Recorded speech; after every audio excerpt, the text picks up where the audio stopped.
Hi everyone, my name is Zimbabwe. Welcome to Farmstead Insights. If you're new here, please don't forget to subscribe, comment and share. In this video, we are going to share with you what we experienced and what we saw in Vinona. Urban farming is most common in Asia, in countries like China and other first world countries, but Vitagrow had to prove us wrong. They are doing their hydroponic farming in town, this urban farming, where they'll be growing their plants using nutrient-based water only instead of using soil.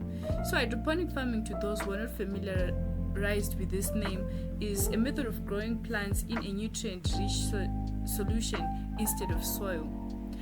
When we get to the site, we were smitten, we were amazed by the water systems. The plants are grown with water only, water with nutrients, which is not so common here in Zimbabwe. We can say here in Africa. In Africa, we are used to the ordinary farming where you need to use soil, but this is advantageous in the sense that it saves so much land, because this urban farming is not even done in farms, in plots.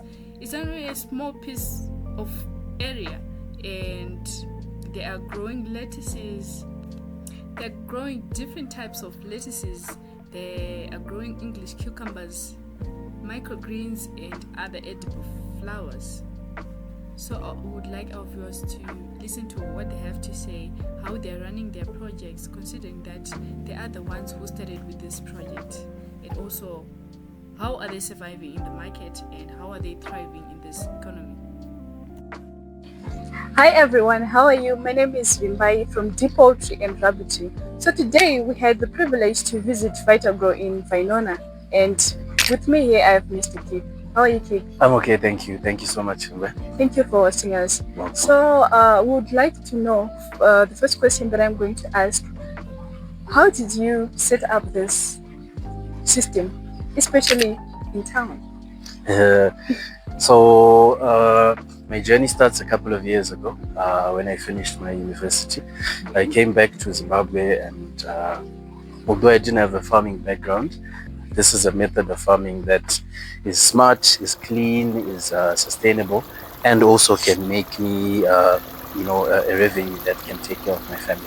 So how I started was really by chance. I just started with one greenhouse in my parents' backyard, and then from then on, we've just been growing year by year until where we are right now. Okay, that's impressive.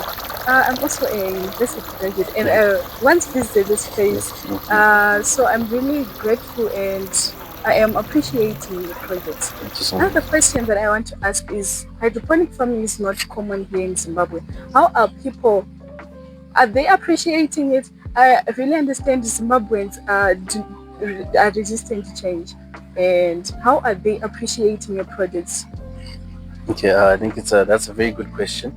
As you mentioned, not just Zimbabweans, but I think anyone is a bit resistant to change, especially if it's newer models of doing things that are currently working. Right. So I would say there's been definitely a very good response to hydroponics. However, I've seen that response is more skewed towards the younger generation, because the older generation, sometimes they grew up doing soil farming their whole life, their grandparents, their parents. So I think for most of them it will take a little bit more time. But the younger generation, from primary school upwards to university, they're very excited about hydroponics and what hydroponics can offer them. So I think their response has been very, very positive generally. And also, talking about youths, they do believe that farming is for the old people. And now that you have introduced us to this new model, it seems as if it's very expensive to set up. Do you agree?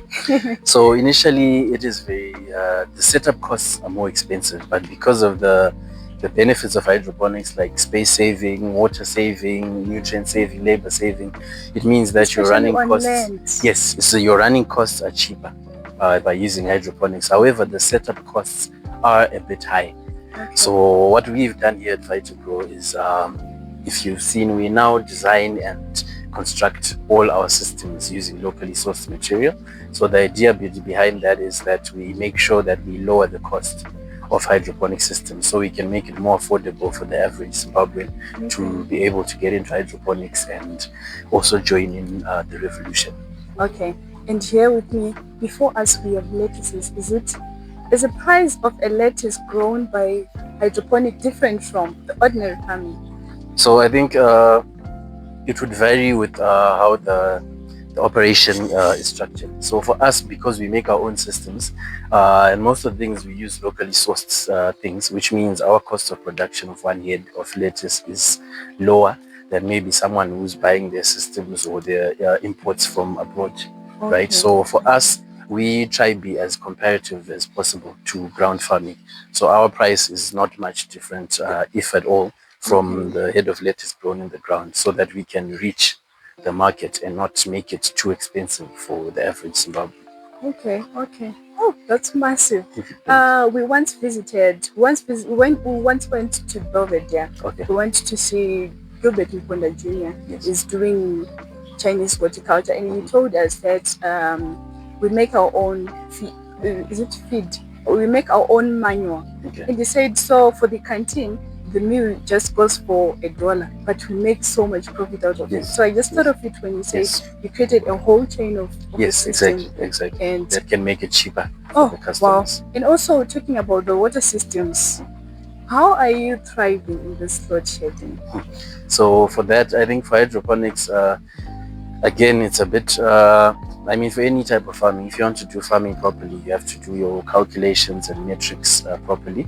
So the first thing that we did before we even set up is consider the issue of power, the issue of water. So what we did is we're completely off-grid now.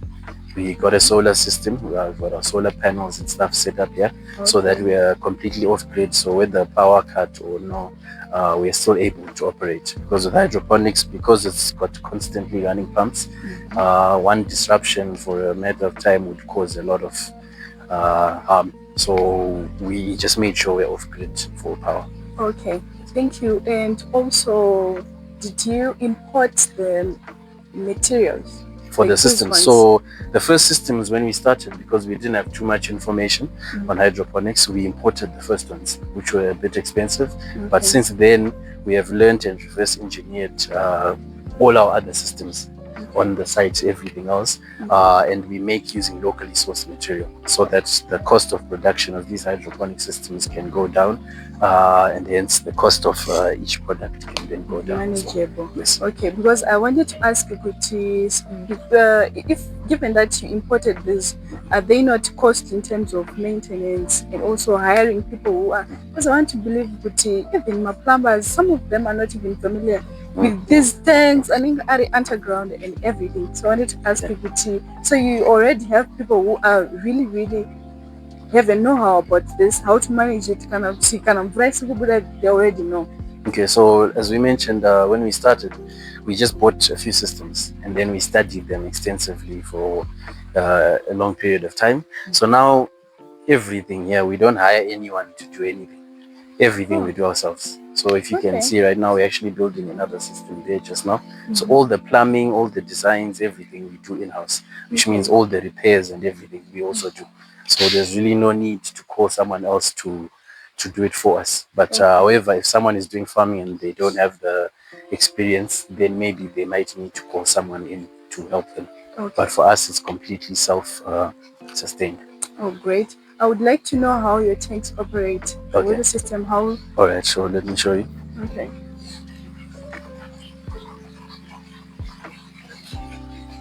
So this is one tank. It's called the reservoir, the hydroponic reservoir. So what happens is in there, that's where the water is, and that's where our hydroponic nutrients are. So there's a small pump in there that pumps water constantly through these black pipes.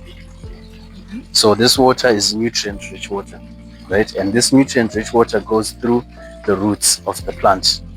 So as you can see, here are the roots. So as the roots take up the water, they also take up the nutrients. And then the water goes there, collects in those gutters, and then comes back. So the water is constantly recirculating. Okay. So the system goes round and round, yes. So if you can see, all the water is coming back. So that's how you save up to 90% of water compared to soil based farming. Oh, okay. Just because the water recirculates and we don't lose a lot of water through evaporation or washing away and things like that as you would in the soil. Okay. And also, how do you maintain the growth of your crops? Do you put another fertilizer? So we've got nutrients that we put in They're already hydroponic. They're in the water there. We put them in Okay. the water and we use electric conductivity to measure those nutrients in the water, as well as we control our pH as well and put it in the right pH ranges to make sure that each and every one of our crop gets exactly the nutrition and the conditions they need at all times. So those nutrients can suffice the growth of it, Yes, which can end up market. exactly. Okay. Until it gets to the market. But obviously the water can finish because it's getting used up. So what you do is you just top up the water, top up the nutrients, and then the system just carries on like that. This is brilliant. This is brilliant. Okay. Okay. And also, I am seeing this maroon lettuce. Okay. Is that a maroon? What is Yeah, it's a, you can call it maroon, I guess, or some call it red. do they differ with the types? I Yes. mean the prices. Some of them do, but for us here, we try just have an average price for all our produce. So we try to be as sustainable as we can and make sure that our pricing reflects the general population. So all our lettuce is usually the same price. So we try make sure that we manage our costs so that we can offer people the same price throughout our lettuce range. We've got about 7 different varieties of lettuce that we grow here. Okay. And yeah, they're all the same price. So is it true that in farming, for you to become profitable, you need to create a whole chain of production? Let's say I am keeping cattle. I need to open a butcher or I need to open a canteen. That is true, definitely. I mean, you can do different models and just one that works for you, but definitely creating the whole value chain is a very good idea and the best idea to do it. But sometimes you might not have the resources to do that. So what we've created is we've looked at the market and we've seen a demand. So in order to guarantee sales for us, everything we grow is already on contract for everything we've got here. So all of these heads of lettuce are basically already sold. So that allows us to be able to concentrate more on the growing side and not stress too much on the sales side. Right? So that's how we control our ecosystem to ensure that we can give the best. So all we have to do is just focus on growing and making sure we give the best quality crop consistently and all the time. But through our networks and customers, clients, restaurants, hotels, supermarkets, everything we grow here is already accounted for. Oh, how did you build your brand? What advice would you give to someone who is running a business? Because a lot of farmers are just growing their crops. I remember I once visited Pick and Pay and okay. I was sent by someone to ask if I can supply the watermelons. Most of the farmers, they just grow their crops and they end up, compromising their crops. How did you build your brand? Okay, so with brand, I think one of the most important things is to distinguish whether you're like with farming. I think there's a misconception with farming where general people treat it as a project and not as a business. Right? So farming is actually as a business, but someone will say, I've got a spare piece of land, let me go put some cabbage and just sell. So that's like a project. You're just doing a project, in your backyard. But when you look at what you're doing as a business, you then learn and study different things that a business needs. So if it wasn't farming, for example, and you were selling bricks, you'd need to brand and you'd need that, right? So when you look at it, this product is the same as any other product. So how we looked at it is we also need to build the brand, because brand builds accountability and it builds visibility as well as trust with the customers. So over time, we've just been building our brand slowly. And I think the advice I would give is, start with your brand. Your brand is your product. Make sure that anything you sell has your brand on it. Because when you sell good produce and it doesn't have a brand, then you're doing yourself a disservice. But if you sell good produce and it has a brand, then your produce will create your brand for you. And you just grow like that. Okay. And when you came, you saw that they were new bred students and you were sort of coaching them. Do you offer training consultants? Yes, so we, apart from just growing and selling to the market, we offer tours and training. So to prospective farmers, first of all. So if there's any farmer who would like to have a tour of our site, we've got a fee to come and then have a tour of our site. Or if you want to get training, you can come and then we'll give you a full training on hydroponics and also system setup. If someone would like us to set up a system like this on their site, we also offer those services. And then for schools and the youth, we offer school tours where various different schools come through for a tour on our site. We show the children how everything works and do some fun activities. So that's what I was doing just now in UK. Okay. Kid, Okay. do you think passion is overrated or underrated in business? Okay, I think in business, in any business really, how I look at it is you need passion.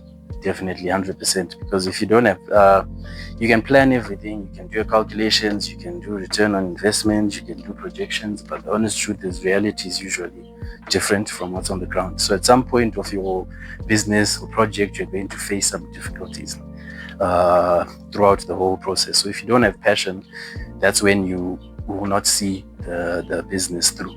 So a lot of people start businesses that they don't have passion with, and they're the first sight of problems or issues, then they bail on those and then start something else. If you can see us here, we've been operating for about 6 years, and it hasn't always been rosy, and sometimes we have problems and issues, but what keeps us going is our passion. So without passion, maybe we would not be here where we are right now. So definitely, I think passion is the biggest thing that you need in order to make your business survive. So you're saying passion gives determination in terms of hardships. Yes. You know, you told me when one is operating a business, he or she needs to take it as a business, not a project. Yes. So is it that if one has a mindset that I am running a project, it seems as if he is chasing money? Yeah, chasing money and also limiting. Because when you're doing a project, you just want Once off. just, even if it carries on, but it's just a little, it's like a deal. You're doing some deals, and but with the business, you have to look at different metrics. How do I make the business grow? Where am I not performing well? There's a lot of finance involved. You have to do your numbers and see cost of production of one cucumber, like you're asking, one head of lettuce. There's a lot of things that go into improving and growing a business that you wouldn't look at if you're just looking at it from a small-minded perspective as a small project. What did you study? So I've got a degree in banking and finance. But it's different from what you're doing now. It is different, but in a way I use my degree a lot with my business, and that's also helped me, because another issue that happens, especially with farmers, and the idea of looking at it as a project and not a business, is they don't really look at the finance side a lot. It's always lacking. It's always okay, fine. They overlook it. It's always like, I've got 1 hectare, let me just put lettuce, and when it's time to sell, I just go to the market and find the market. But there's a lot of different financial implications that you have to look for in order to make your business sustainable. So I believe with my background with finance, it's really helped me be able to create models that I track year on year. Over here, we track almost everything. Besides the growing, we also track everything financially, and that helps us steer the course and make sure that we are on the right path to growth. Wow. And to someone who has recently graduated, the unemployment rate in Zimbabwe is hiking. What do you have to say to those youths who are waiting maybe to get a job, and to those who are giving excuses that I do not have a land, I want to start farming, but I do not have a land. Okay, so you're proving otherwise here. Okay, so for me, I think for the youth out there and everyone who's just recently graduated, what I'd say is try to look at more sustainable methods of farming. Farming can come off as an older person's game because of old perceptions, but us as the youth these days, we are trying to prove that farming is for everyone, and it's a viable thing. No matter what degree you did, university, or what you did, you can find a way to incorporate that degree into sustainable farming, especially hydroponics. So I'd recommend all the youths out there that don't have the opportunity to get a job or employment and are just sitting at home, to look at hydroponics as a viable method to start a business and look after their family. So we have to be open-minded. Definitely. Sometimes what you study and what you end up doing are two different things. So you always have to keep your mind open to different possibilities in different fields. Thank you so much. And the last question for you, where do you see yourself in 10 years? In 10 years' time, definitely we see ourselves as an industry leader for hydroponics in not only Zimbabwe, but also the Southern African district. We've already started looking around in different countries surrounding Zimbabwe on options to set up systems, set up base there, do tours and trainings. So we are moving towards the growth of the company in terms of land usage and production. But we're also improving our and also increasing our capacity for tours, trainings, and information for hydroponics. So I think I do have 2 or 3 questions for you. Right. My first question would be, what advice would you give to someone who wants to venture in similar type of business that you are doing? Into hydroponics? Yes. Okay, so what I would, the advice I would give is to start small. Do a little bit of research and then just find a small piece of land that you can start small. And we at VitaGrow can help you set up something like that. If you come here and go through our training program, we can help you set up something small but sustainable, and then you can learn from there and then decide if that's something that you are able to scale or you're passionate about enough to make into a business. Okay, so the advice to start small, right? Yes. Then another question, how do you survive in terms of market? Where's your market? Like, do you sometimes even fail to meet the demand when it comes to market? Yes, definitely. As I mentioned here, we're actually on the way to an expansion right now because we can't meet the market demand. So what we do here is we grow crops that we know there's a market for. There's a mistake that a lot of farmers do where they just grow something because their neighbor grows it and makes money, or they know someone who does it. But we have grown many different crops throughout the years, and we've now sort of weeded out the other ones that maybe we don't have a good market for, and then concentrated more on the ones we have a market for. So as I mentioned before, most of the stuff we grow has already been spoken for, so to say. So that's how we handle our market and our growth strategy. Okay, so what type of products do you have for now? Do you specialize at VitaGrow? Okay, so at VitaGrow, we do a lot of lettuce. We do English cucumbers, we do peppers, tomatoes, we do microgreens, we do sprouts, edible flowers, and herbs. Okay, so what type of crops that are suitable for this hydroponic system? So for using hydroponics, you can basically grow any crop you want. There's a very big misconception that says hydroponics is only for horticultural goods. People say, can you grow maize? Can you grow wheat? Can you grow potatoes? Hydroponics is very interchangeable, where you can actually just build a system according to what you want to grow. So you can grow anything. The only issue is there's grains and different crops like that require a lot, like games of quantity. So the only issue there, why most people using hydroponics don't do maize or wheat, for example, is you would need a lot of infrastructure for it to make sense. So right now, currently, it's mainly profitable if you're doing horticulture because of the way horticulture works. But otherwise, you can do any crop that you want using hydroponics. Okay, is there any difference when it comes to a maturity period, when it comes to someone who is using the ordinary method and this system? Yes, so with hydroponics, there's a couple of factors that help shorten the maturity period. So for example, in lettuce, you can grow your head of lettuce in about 6 weeks, whereas in the ground you need maybe 7 to 8 weeks. Why this happens is because we're constantly giving our crops nutrition at all times of the day. Our pumps don't switch off, as you saw there. So the plant has everything it needs, the right the right EC, the right pH at all times of the day. So obviously, because everything is very available at all times, it then grows quicker and healthier than in the soil, where sometimes maybe some nutrition might not be available, or some fertilizer was put on the side a little bit, or maybe even it rains and some leaching occurs there. So I heard you mentioned about almost more than 10 crops, right? Mm-hmm. So above all these crops, which crops do you have many challenges when it comes to growing? I think so the idea is with hydroponics, it's not some super way of growing, some GMO, some, it's just a method of administering nutrition that differs. But every other challenge that you're going to face is the same as if you're growing in the ground. For example, you can still get pests, you can still get diseases, airborne diseases, leaf diseases, mildews, things like that, fungal diseases. So I would say just generally, even in the ground, the harder crops to grow are like fine crops. For example, cucumbers, tomatoes, peppers, they do offer a bit more challenge compared to things like herbs and lettuce. Okay. I think lastly, a lot of people would want to know, you don't use soil here, right? Yes. What do you use? We use what's called pine bark. So we use pine bark, or it's called grow media. It's a sterilized grow media. So it's either, you can use different grow media. There's things like pine bark, there's cocoa peat, there's perlite, vermiculite, so many different grow medias. It's just a media that is sterile, and it mimics the soil basically, but it's got no nutritional value to it. Okay, thanks. Andowazvona ari ichi zvapa nezvo kwangodyara siri zvani ari bude saka after that kupruna unofanira kutopruna.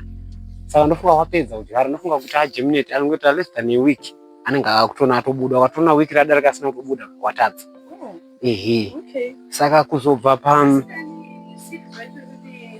rine side wanofanira kutodyara naro kwangoisa neside chero ari bude. Saka kubva ipapo wadaro ndofunga toenda kuti utange harvest unotora 60 days. Ndo zvayakangoita.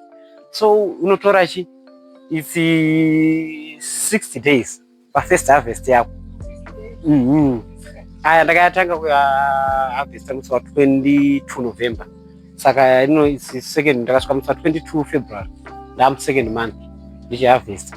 But kana kubva pakudyara nenge ra4. But ndofanira kutora 5 months ndichiharvesta. Saka kana akura per week notasira kuti noti mune 330 buckets. Airatwa nange. Sapa 330 buckets and week per week notasira kubudisa 330 cucumbers. Is it?